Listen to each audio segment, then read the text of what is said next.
জন্য নিজেই অতটা আছে।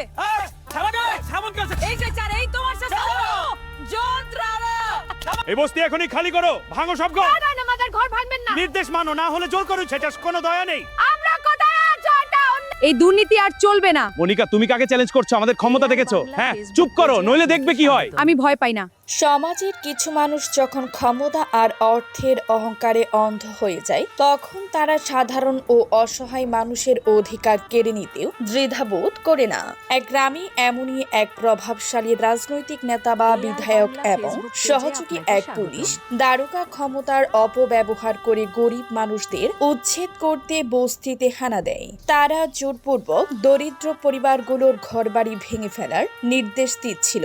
অসহায় মানুষগুলো তখন নিজেদের মাথা গোজার শেষ আশ্রয়টুকু বাঁচানোর জন্য আকুল আবেদন জানাচ্ছিল, কিন্তু সেই ক্ষমতাবানদের হৃদয়ে কোনো দয়া ছিল না।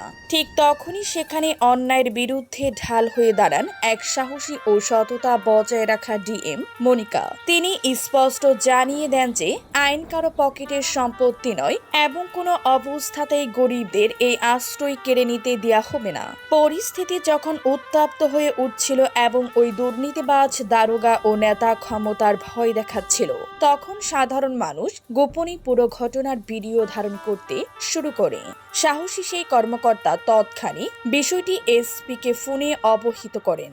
খবর পেয়ে দ্রুত গাড়িতে করে সেখানে হাজির হন এসপি।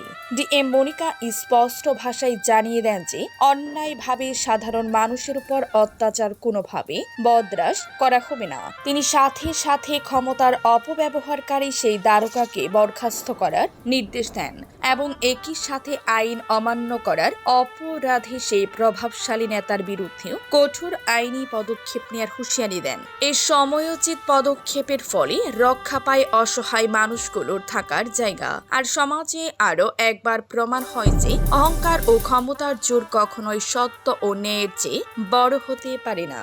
কিন্তু আমার কষ্ট একটাই, তোমরা লাইক কমেন্ট শেয়ার কর না।